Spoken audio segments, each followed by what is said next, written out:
Guitar greats.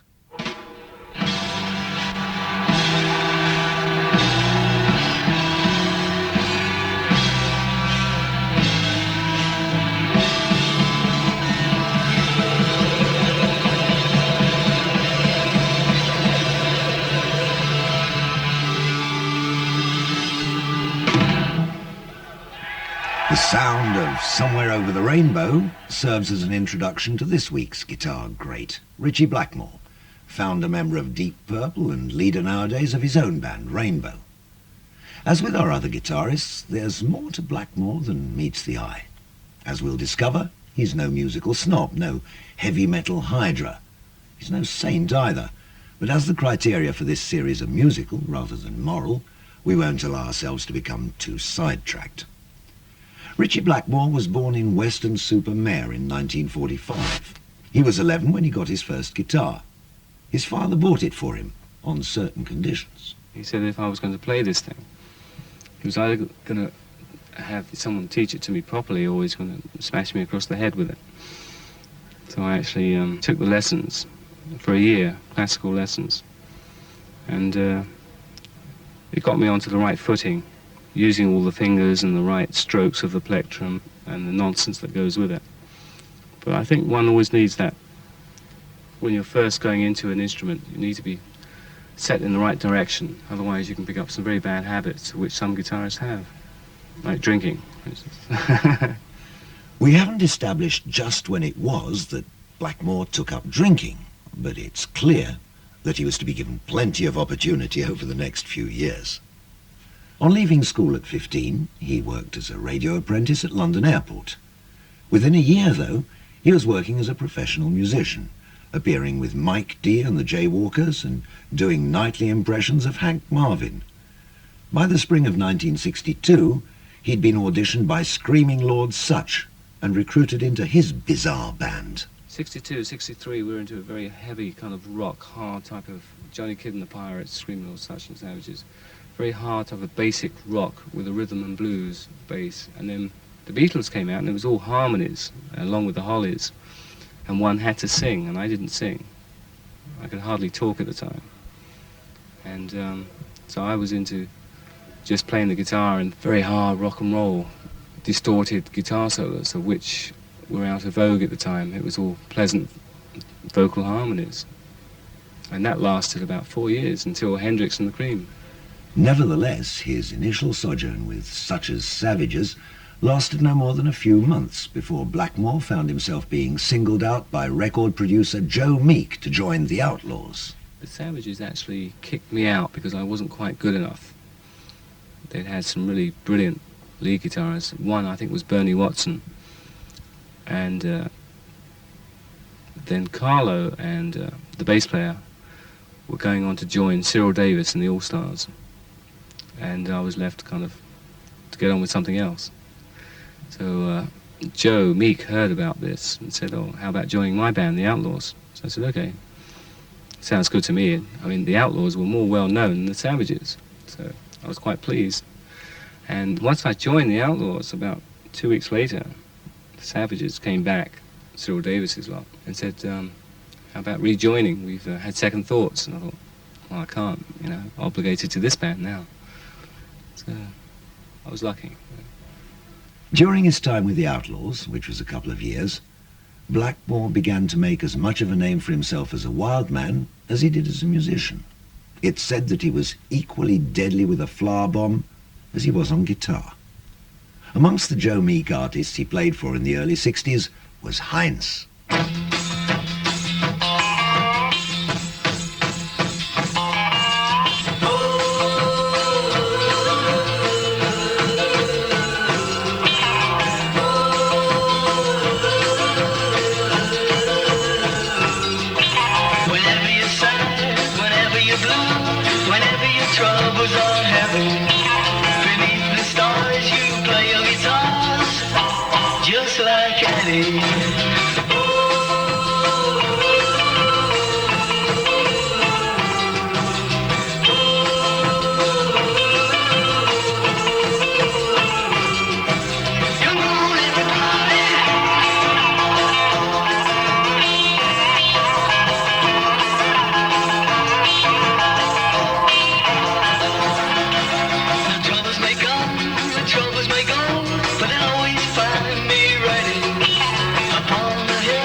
bands. And a top 5 record from 1963, just like Eddie.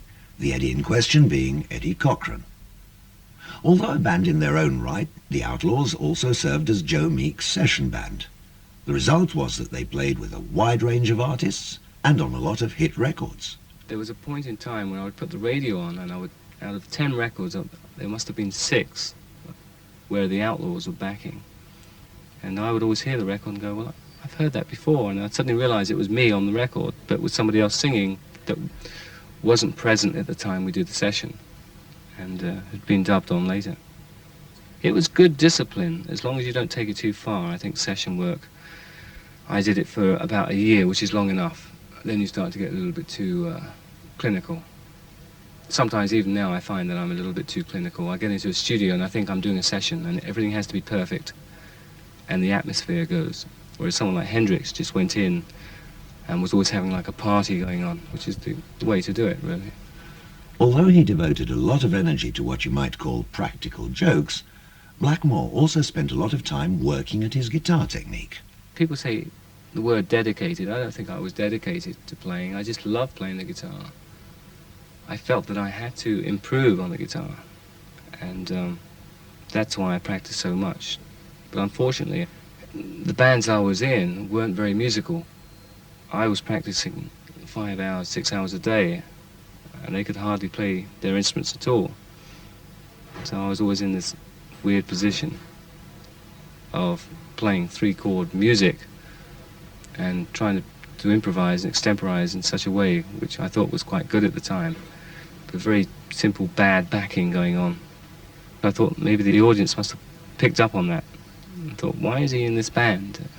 We'd be slowing down, speeding up and playing the wrong chords, and then there'd be a very good solo, maybe. Or I thought it was a very good solo. One of those solos can be found on what's a rather obscure record, an Outlaws B-side called Shake With Me. Joe Meek had said to me, go crazy, play a very weird solo, bend the notes and play with lots of distortion and a very freaky effect. And I went, okay. And it came off. It was just by pure chance that it came off, more than technique. I was quite proud of that solo in its time, which was 63. And when I met Jeff Beck in 67 in the Ship in Water Street, he told me how much Hendrix had liked that particular track. So I was very pleased with that, as I was a Hendrix fanatic and a Jeff Beck fanatic. Come on, boy, grab your partner and shout for joy. It's a dance that everyone can do. Come on, let me shake with you. Whoa, yeah.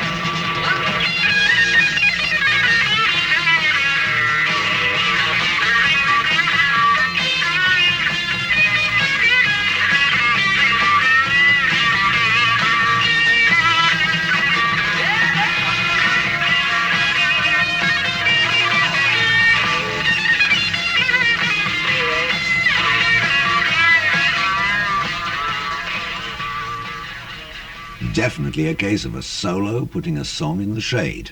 The 18-year-old Richie Blackmore with the Outlaws. Between 1965 and 67, Blackmore shuffled backwards and forwards between Neil Christian's band and the Savages. Except for occasional visits to Germany, where he was prone to get married and regret it later, there seemed to be very little in his life that indicated any form of progress. There was only certain groups that would have outrageous guitarists as myself. Not saying I'm outrageous, but I refused to sing or get involved in harmonies, so I was just a lead player, and nobody really wanted to know about lead players up until 67. So it was difficult getting gigs, actually. Nobody really wanted to have a guitarist in the band. It was, can you sing and strum the guitar? No, but I can play some good solos. No, I'm sorry. We just want someone who can sing in the band. Blackmore was resident in Germany in 1967, doing little apart from toy around with a few ideas for bands of his own. It was, without doubt, his lowest ebb. Well, I was living off of in Morelones at the time. I had a woman working for me. Not really working for me, but she used to help me out. And I stayed there for the year. But I practiced about 6 or 7 hours a day. That's all I could do.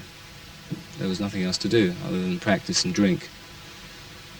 And at the end of that year, I saw Ian Pace in the Star Club with the Mays, and I offered him the job. I said, would you like the job? He said, of course. What's the name of the band? You know, who's in it? I said, well, nobody yet.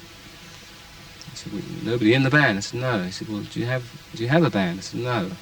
He said, well, how can I join the band if you don't? I said, well, but you'd be the first member, type of thing. But we could get some really good members. So he said, well, let me know when you have the other members together, which I did about a year later. Deep Purple was formed in early 1968. The man who was initially responsible for pulling the whole thing together was ex-Searchers drummer Chris Curtis. It was he who found the backer, introduced John Lord and Richie Blackmore to one another, and then vanished into the background. Their first single, Hush, was a top 5 singles hit in the US.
Purple album, Shades of Deep Purple, was a slightly unusual mix of material, as was the second album, The Book of Taliesin. The record contained a working of River Deep, Mountain High, and also a Neil Diamond song, Kentucky Woman, neither of which struck Blackmore as being the least bit strange at the time. I was quite happy playing it. I just had no direction at the time, and I was very just happy to be in a band with some backing behind us, money. We were living in a Deves Hall, which was like a haunted chateau in St Albans, and Kentucky Woman, I think, came from John Lord. He suggested it, putting it to a beat of Mitch Ryder and the Detroit Wheels, that type of thing, which worked. I think it got to 5 or something in America. It was our second hit. One of the tracks on that second album did give an indication of future direction, and that was Wring That Neck. Well, Wring That Neck was not original. I'd heard a violin piece that was very similar, and that's where I got the idea from for that particular piece. And John wrote the E-flat run, which the musicians amongst the audience might pick up on.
that neck.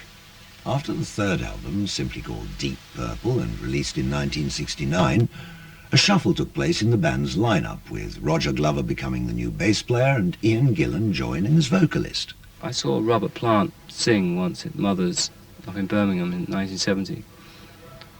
And the minute I heard him sing, I knew we had to get another singer to compete with that. And he was amazing. Well, the singer we had was good, but he was a very low-key, kind of crooning type of voice, whereas suddenly I could tell the fashion was going to go to a screamer that had depth and a blues feel overall. This is why we got Ian in. Ian had the scream, but he also had the way of singing, which was, I think, still is today, very different. It has a lot of identity there. You always know when it's Ian Gillan singing. With Deep Purple Mark II, a new and positive direction emerged, with a heavier rock identity. There was, as Richie Blackmore explains, a particular pattern to their increasingly successful songwriting. We would always write the backing track and not even think about what was going to be sung over it. The fact that it was a good backing track was good enough for the band. And if Ian couldn't sing anything over it, it was just too bad. That meant he was inferior. So he had to sing around these certain riffs, which must have been very difficult. Sometimes you'd hear these things back and people would say, oh, that was very clever, the way that the voice suddenly stops and the guitar takes over with that riff. But it was just that was such an awkward riff to sing over. Ian wouldn't, so that's how those things came about. I know it dispels the myth of working together, but we would go in for one day and then Ian would come in for the next day and put the vocal down. So it would be a day of instrumentation, then the vocal the next day and instrumentals the next day. The big Deep Purple breakthrough came in mid-1970 with the release of an incredibly successful single, Black Knight. Black Knight was a total rip-off. I'd stolen the riff from... there's a song by Ricky Nelson called Summertime. I think it was done about 20 years ago. And the lead guitar playing on it, which is James Burton playing, is the intro to Hey Joe. And then there's a bass figure, a bass line comes in, which is Black Knight. So I thought, well, if he can... as soon as I heard Hey Joe, I thought, well, if he can take that, the lead guitar line, I'll take the bass line. And consequently, we both had hits with them, which is quite nice, really. Poor old Ricky Nelson didn't get anything.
Blackmore was now being classed as a heavy metal guitarist.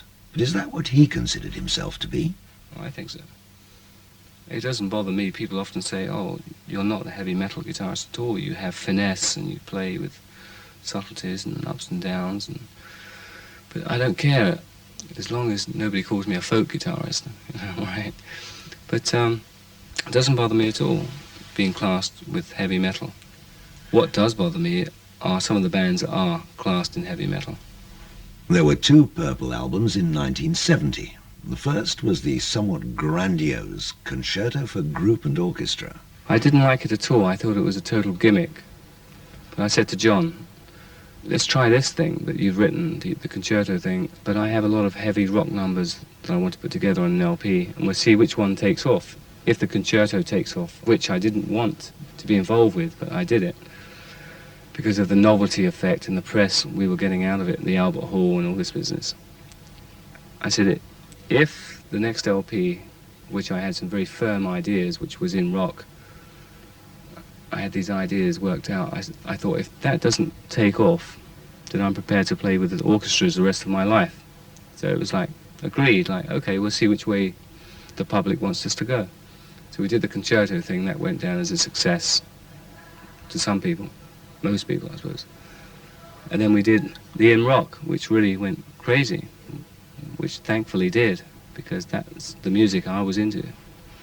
Deep Purple in rock remained on the album charts for a year, and one of the tracks it contained was the dynamic Speed King.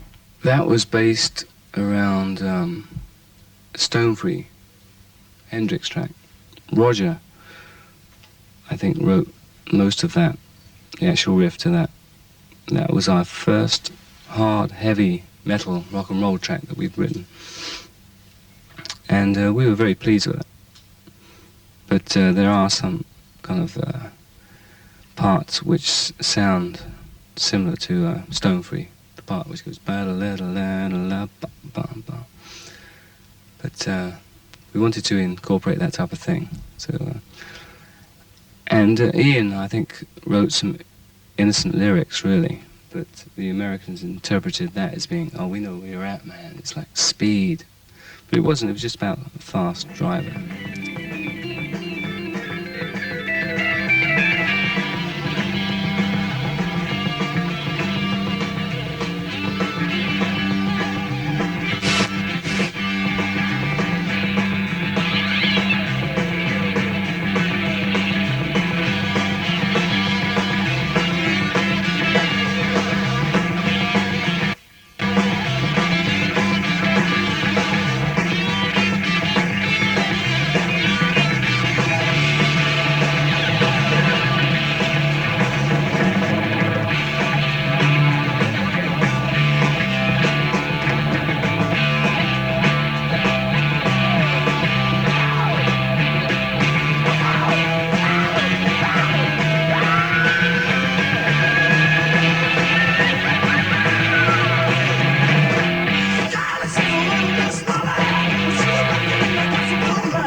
Now, the second Deep Purple lineup is generally considered to be the best, and in view of that, we asked Richie Blackmore which were his favourite tracks of the period. I can't really say I've heard any of them. I'm very bad at collecting and listening to what I've done. Maybe I'm very good at it, I don't know. I don't get off on what I've played, except for a few tracks that I consider to be very good and very emotional, but a lot of the Deep Purple material that I was on, I didn't consider to be very good now or even then. I could see that the public bought them and it was commercial, but I really didn't like half the stuff we did. It would start off as a riff and something that I thought might go eventually into something which I liked, but it never did. It seemed to tail off into something which was a little bit anticlimactic.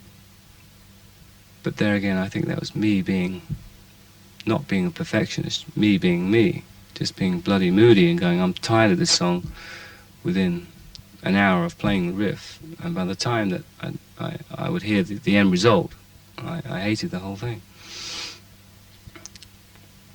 And it sounds strange, but I just didn't like most of what we put down, which is probably what keeps turning me on now, keeps pushing me on in the way that one day I'll be able to play something that I actually like. I think I've played about 5 tracks that I actually sit back and go, that's good. But considering I've made about 15 LPs, that's not very good.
Strange Kinda Woman was another hit single for the band, a band that in 1971 was riding on the peak of its success. But were there any obvious reasons for that success? Yes, there was. Basically enthusiasm. We were all very enthusiastic. The whole band was very musically inclined, I thought. Roger is an excellent catalyst. He's very good at putting things together, working through. Ian was a very good showman, a very good looking guy, and also had an incredible voice. John was a very good arranger, very good musician in the old school form, putting it down on paper. And I suppose I was the mad, moody, irritable guitarist that certain people could relate to. I worked upon that image because John had this gentleman image, Mr. Nice Guy. I wanted to be the opposite, which is in my nature to be that way. I think you have to be yourself, otherwise the public see through. But I was embellishing it. I was blowing it out a lot. And I suppose that's why today a lot of people still think of me as the moody guitarist, of which I am. And I'm proud of it. In 1972, Deep Purple recorded material in Montreux, Switzerland, for the Machine Head album, and an incident there, namely the burning down of the concert hall, provided the lyrics for one of their songs, Smoke on the Water. Blackmore recalls that he was lucky to escape with his life, as shortly before the fire began, he'd considered looking for a back room, all the better to spend some time with a young lady he'd just encountered. As it was, the recording of the track itself was not without incident. We did the whole thing in about 4 takes because we had to. The police were banging on the door, and we knew it was the police, but we had such a good sound in this hall. We were waking up all the neighbours for about 5 miles in Montreux because it was echoing through the mountains. And the police were there, banging on the door, wanting us to stop, but we wouldn't let them in, so they were like crashing their way through the door, and I was just getting the last part of the riff down, and we got it down. We just finished it, and then the police burst in and said, "You've got to stop." We said, "It's all right, we'll stop." But we had the track down. That was the only one track we did in this one hall in Montreux. But no thanks to the police in Montreux.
Changes in the lineup of Deep Purple continued until 1975, when Blackmore himself decided to quit.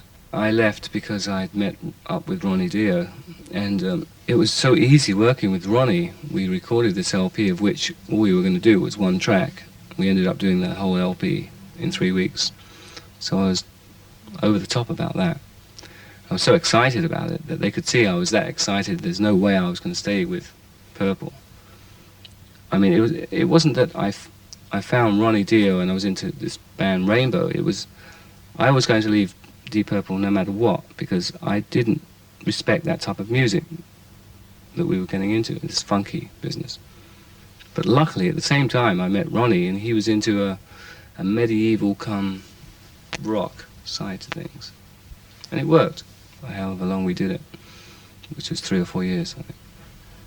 Ronnie Dio, along with 3 other members of Elf, formed the first Richie Blackmore's Rainbow, a band that from its earliest beginnings committed itself to an American audience.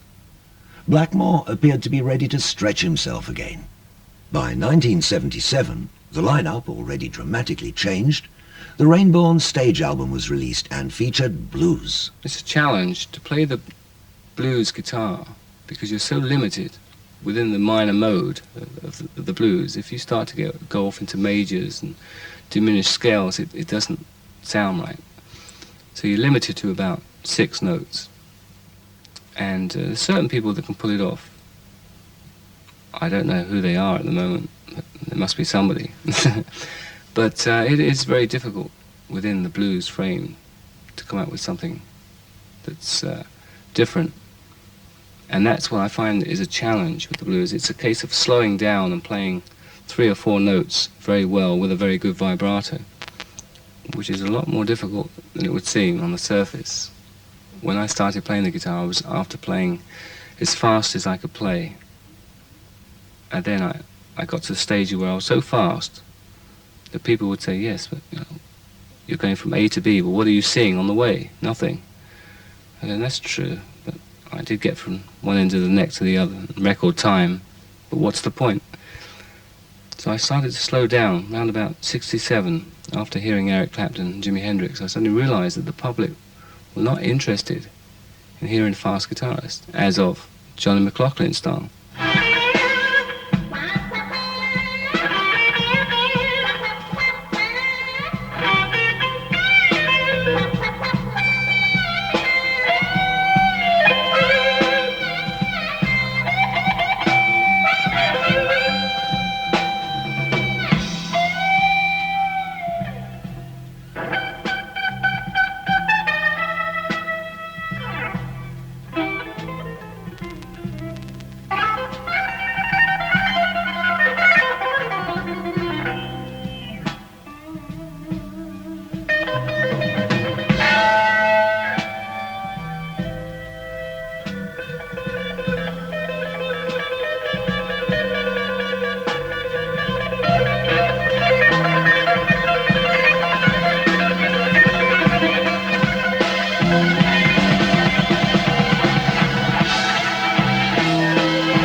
Richie Blackmore's Blues from a live performance. Now, what about guitars? Has the choice been a problem for him? I'm very unadventurous when it comes to new guitars. I play the Fender guitar and I have my own special concave wood effect on the neck. And I'm very satisfied with that. Same with amplifiers. People come up to me and say, try this, try that, which I don't, which is probably detrimental to me. I mean, I hear certain sounds, phasing and all sorts of things, which I should really try, but I never do. For some reason, I'm too busy either just practicing or thinking. Well, it's quite clear that Blackmore's thinking doesn't always extend to the lyrics of songs. This was his reaction when we asked him about a track from Long Live Rock and Roll called Kill the King. No idea what the lyrics are about. With Ronnie, I didn't know too much about the lyrics. They were very abstract, most of them, talking about demons and devils. The riff was just a very fast riff, which is my typical type of block chord in G type of riff, of which I've done about. I must stop writing in the key of G. But Kill the King is just a very frantic, upfront, no-nonsense number. You either love the thing or hate it. I knew that when we were playing it. We were playing that particular number in a a haunted chateau that had been haunted by Chopin in France. And it seemed to be very weird that the fact that we were doing this out-and-out rocker, of where we should have been full of melody, melodic content, and playing in a very sympathetic way to the way the chateau was, the environment of the place, but we were crashing out with Kill the King, which was disturbing all the residents around. But it's a very interesting number.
Richie Blackmore's Rainbow and Kill the King. In 1979, with a lineup that included Cozy Powell on drums, Roger Glover on bass, Don Airey keyboards and Graham Bonnet on vocals, Rainbow killed the idea that they were heavy rock elitists by recording the very successful single, Since You've Been Gone. I first heard it at my manager's house, and he said, "What do you think about this song?" I said, "It's a hit, let's do it." And he was totally, "What? You want to do it?" And I went, "Yeah, of course." So we did it. I'm thinking about 2 takes because Cozy hated it, Cozy Powell. And it was released, and it was a hit, of which we knew all along. But it was a way of getting in, our foot in the door, and getting a broader public. But at the same time, we weren't letting the side down, because I Surrender is a similar type of song. I'll always stand by those songs. They're great songs. People say, "How can you do that? How can you sell out? You're a heavy metal guitarist that's known to be uncommercial." That's rubbish. I'll play anything if it has a good melody, even if it's Over the Rainbow by Judy Garland. If it has a good melody, that's all that matters. And that's why one of the reasons I did Since You've Been Gone, I thought it was an extremely good melody. And I think it's a very good song, and I listen to it now and I'm quite proud of it. I'm more proud of that song than I am with some of the Deep Purple songs that were kind of underground hits things like Woman from Tokyo. I can't stand things like that.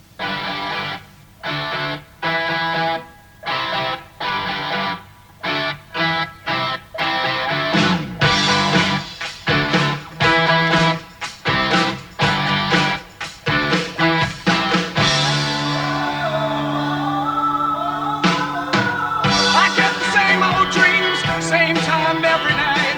Fall to the ground and I wake up. So I get out of bed, put on my shoes and in my head falls right back to the breakup. These four walls are closing in. Look at the fix you put me in. Since you've been gone, since you've been gone, I'm out of my head, can't take it. Could I be wrong? But since you've been gone, you cast a spell, so break it. Whoa, whoa, whoa. Since you've been gone.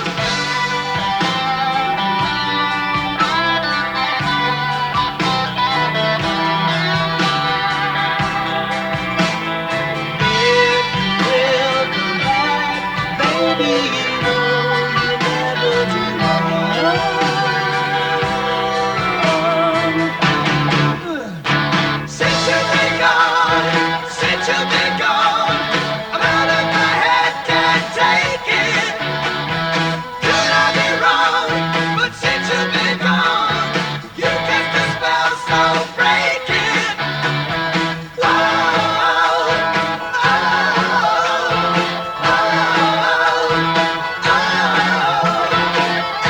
since you've been gone.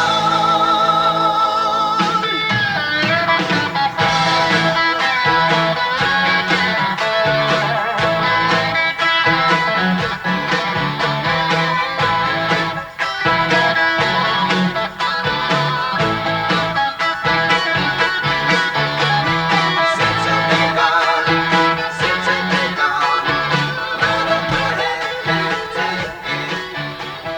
Since you've been gone. Although in his earlier days Blackmore had sometimes practiced guitar all day long, he now finds that other things dictate just how he spends his time. I practice more mentally. I think that's an easy way out of that one. In other words, I'm lazy. So I don't practice at all. And everybody says that well, they practice mentally. But no, I practice for about an hour or 2 hours a day. Especially when I have the time off. When I'm on tour, I don't practice very often. Because I can't see for looking. Because of it's on stage, into the hotel, and the bar. And it does, you start to lack that impetus, that kind of enthusiasm to make music, which is very bad, really. It's not until you get home and you start to relax, and after a couple of weeks off, you start to wake up going, I'd like to play that. And you play with that, and you relish what you're doing. Whereas on the road, I don't think anybody can enjoy what they're doing, unless you're a very new band, very new. The progress of Rainbow has been marked as much by the personnel changes in the band as any other factor. Apart from his admitted low tolerance level at times, can Blackmore identify any other factors? Every band has to have limitations, but I find it very hard to accept. That is why I keep changing members, because I might have an organist that's a brilliant reader and is very good at chords and sound, but he can't improvise. Then I'll get an organist that can improvise and he's not very good at sound. Then I'll have a bass player that's a very good bass player, but he can't sing very well, and vice versa. Then I'll have a singer that sings in a way of which I like for the first year, then I get tired of his sense of improvisation.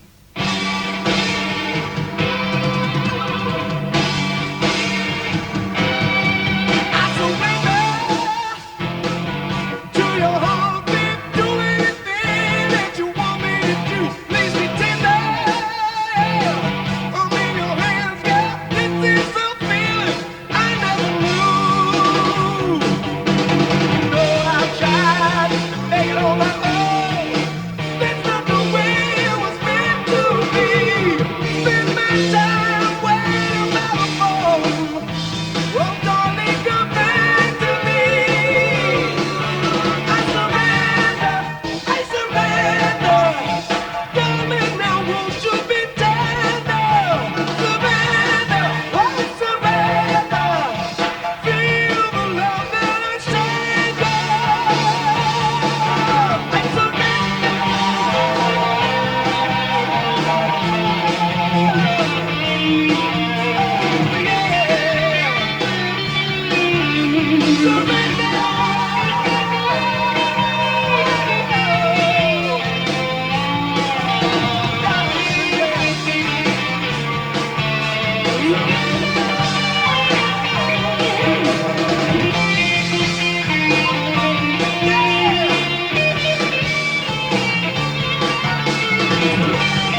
A second example of the highly accessible style that Blackmore's able to affect, I Surrender. Richie Blackmore is keen to underline the moody, even the roguish side of his nature. He has, like most of us, made some friends and lost some. Made some bad decisions, made some good. Wherever he can play guitar, he'll always find a way to survive.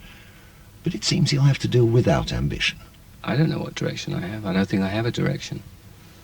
I shall remain as stubborn as I've always been. And given enough time and patience, I might come out with something worthwhile somewhere along the line. I have the ambition of a slug, and I'm not interested in goals of any sort. And that's why I don't hang out at the right places and talk to the right people and do the right things, probably. The only way I do certain things that appear to be so right is because I feel that it's inside of me. I like to play in front of people, a lot of people. I love playing the guitar, but I don't like being involved in everything else that goes with the business. I don't have to work upon the image side, it just happens. I don't really understand myself.